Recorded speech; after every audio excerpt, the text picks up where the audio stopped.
Hello friends, क्या आप जानते हैं कि माता पार्वती ने भोलेनाथ को किस तरह से अपने पति के रूप में प्राप्त किया? इसके पीछे भी एक कहानी है। माता पार्वती के उस स्वरूप के बारे में जानेंगे और यह जो पूरी कहानी है उसके बारे में जानेंगे। यह कहानी बहुत लोगों को नहीं पता होती है, तो चलिए आज के वीडियो में हम लोग इसी कहानी को जानेंगे। और वीडियो को शुरू करने से पहले मैं सुचित्रा आप सभी लोगों का एक बार फिर से स्वागत करती हूँ आपके अपने ही यूट्यूब चैनल पर, जिसका नाम है नॉलेज अनबॉक्सिंग बाय सुचित्रा। तो चलिए आज के वीडियो में हम लोग फिर से कुछ नया जानते हैं।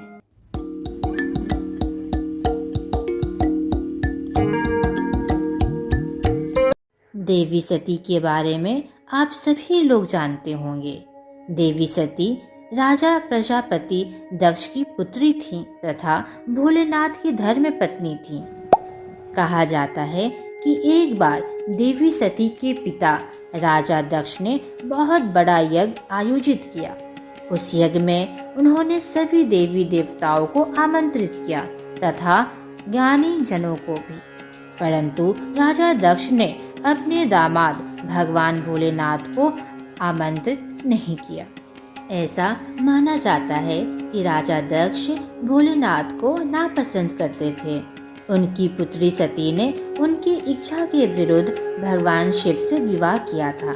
इस कारणवश राजा दक्ष उस विवाह से असंतुष्ट थे तथा शिव को अपने दामाद के रूप में स्वीकार नहीं कर पा रहे थे। जब देवी सती को यह पता चला कि उनके पिता ने विराट यज्ञ का आयोजन किया है, तो वो वहां जाने के लिए व्याकुल हो उठी और अपने पिता के यहाँ जाने की इच्छा उन्होंने भोलेनाथ से व्यक्त की। सारी बातों पर विचार करने के बाद उन्होंने माता सती से कहा, देवी, आपके पिता प्रजापति दक्ष किसी कारणवश हमसे रुष्ट है। उन्होंने इस यज्ञ में सभी को आमंत्रित किया सिवाय मेरे। उन्होंने हमें जानकर वहां पर आमंत्रित नहीं किया है, इसलिए वहां जाना उचित नहीं और आपका भी वहां जाना सही नहीं रहेगा। परंतु देवी सती अपने पिता के यहाँ जाना चाहती थी। भगवान भोलेनाथ ने कहा, देवी, अगर आप जाना चाहती हैं तो मैं आपको रोकूंगा नहीं, परंतु मैं आपको अभी भी सचेत कर रहा हूँ, आपका वहां जाना उचित नहीं रहेगा। देवी सती ने भोलेनाथ के इस बात को उतनी गंभीरता से नहीं लिया और अपने पिता के यहाँ यज्ञ में सम्मिलित होने के लिए चली गईं। अपने पिता के घर पहुंचकर देवी सती ने देखा, सिवाय उनकी माता के अतिरिक्त उनसे अन्य कोई भी प्रेम आदर से वार्तालाप नहीं कर रहा था। बहनों की बातों में भी व्यंग्यात्मक तथा उपहास के भाव भरे हुए थे। दुखी मन से सती यज्ञ वेदी के पास पहुंची तो उन्होंने देखा कि सभी देवताओं के भाग रखे हुए हैं, पर भगवान शिव का भाग वहां पर नहीं था। उन्होंने जाकर अपने पिता से पूछा, पिताश्री, यज्ञ में कैलाशपति का भाग नहीं दिख रहा, जबकि यहाँ पर तो सभी देवताओं के भाग उपस्थित थे। यह सुनकर राजा दक्ष क्रोध और अहंकार के स्वर में कहने लगे, यह यज्ञ देवताओं के लिए आयोजित किया गया है। इस यज्ञ में उस दरिद्र अघोरी का क्या काम, और तुम्हारा पति देवताओं के साथ बैठने के योग्य नहीं। अपने पिता के मुख से अपने पति शिव के बारे में यह शब्द सुनकर देवी सती सुन पड़ गईं तथा पश्चाताप की अग्नि में जलने लगी। माता सती को उस समय एहसास हुआ कि यहाँ आना उनकी सबसे बड़ी गलती थी। काश वह यहाँ ना आती और भोलेनाथ के बारे में उन्हें ये सारी बातें ना सुननी पड़ती। अपने पति भोलेनाथ की बातों को उतनी गंभीरता से ना लेना, इसके लिए माता सती को पछतावा हो रहा था। राजा दक्ष अपने दामाद भोलेनाथ के बारे में और कठोर वचन बोल रहे थे। माता सती को रहा ना गया। माता सती क्रोध और पीड़ा में कहने लगी, पिताजी, आपने यह कहकर बहुत बड़ा पाप किया है। मैं अपने पति का अपमान सुनकर जीवित नहीं रह सकती और ना ही कोई ऐसा यज्ञ संपूर्ण होने दे सकती हूँ जिसमें मेरे पति का भाग ना हो। ऐसा कह माता सती यज्ञ कुंड में कूद पड़ी। जलते हुए अग्नि कुंड में सती का शरीर जलने लगा। यह भयानक दृश्य देखकर सभी देवताएं भयभीत हो उठे। उन्हें भगवान शिव के क्रोध का विचार सुनकर अत्यंत भय हो रहा था और थर थर कांप रहे थे। जब भोलेनाथ को अपनी धर्म पत्नी सती के जलने के बारे में पता चला तो भगवान भोलेनाथ की क्रोध की सीमा न रही और भगवान भोलेनाथ असहनीय पीड़ा से विचलित हो उठे। क्रोध में तांडव कर शिव जी ने अपनी जटाएं शिला में जोर से मारी और इसके परिणाम स्वरूप वीरभद्र की उत्पत्ति हुई, जिन्होंने यज्ञ मंडप पर जाकर दक्ष का गला काट दिया और संपूर्ण यज्ञ को विध्वंस कर दिया। महादेव सती के जले हुए शरीर को हवन कुंड से निकालकर अपने कंधे पर रखकर विलाप करने लगे। माता सती के शरीर को लेकर भगवान शिव इधर उधर भटकने लगे। उनकी दुख की कोई सीमा न रही।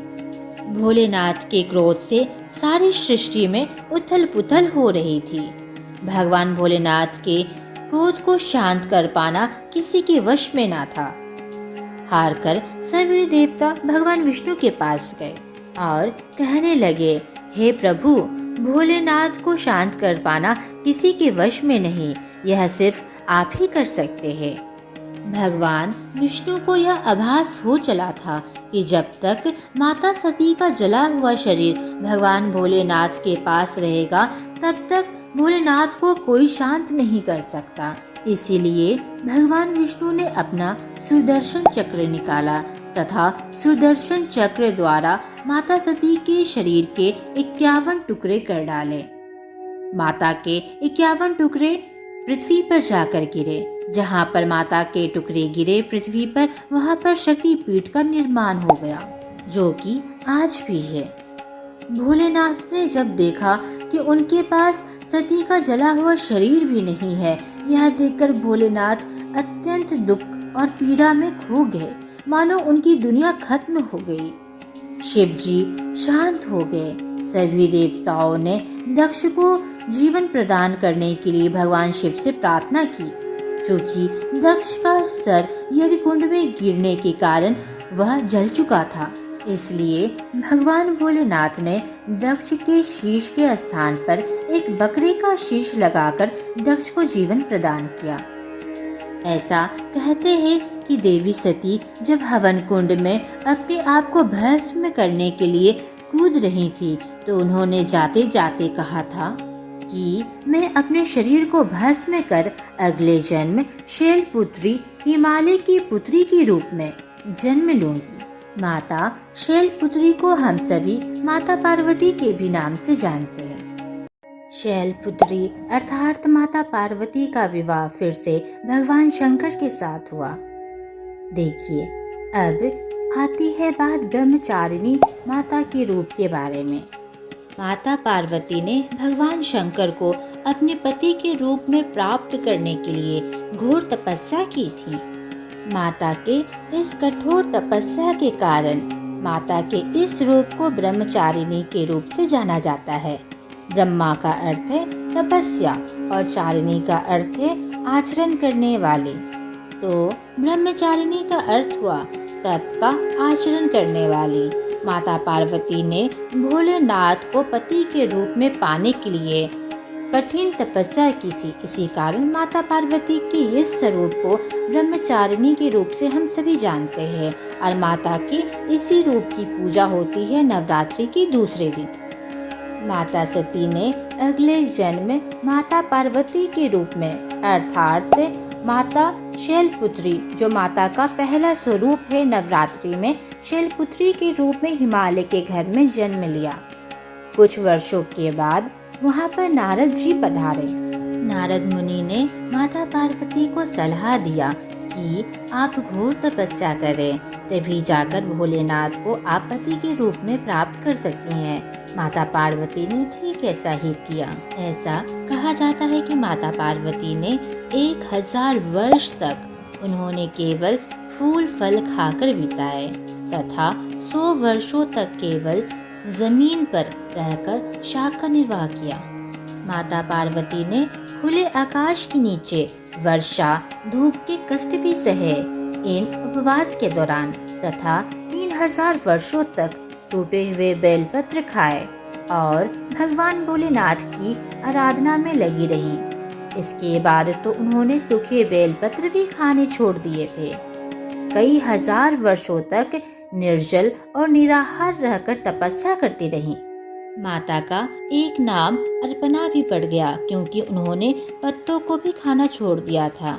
इसी कारणवश कठिन तपस्या के कारण देवी का शरीर एकदम क्षीण हो गया था।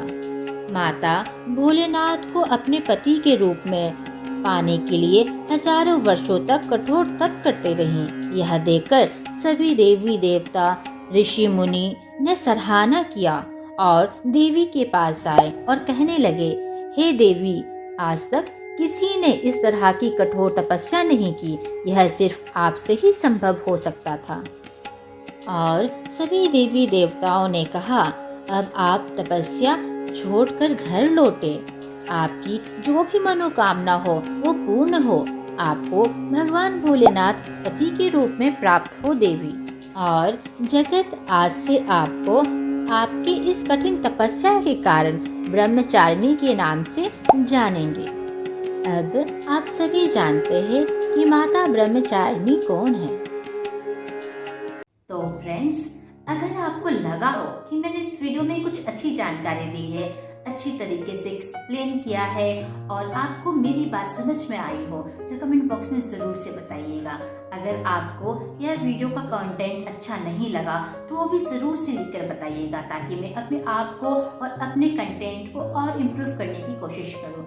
अभी के वीडियो में बस इतना ही। मैं सुचित्रा आप सभी लोगों से इजाजत चाहती हूँ। मिलते हैं फिर नेक्स्ट वीडियो में। Good bye.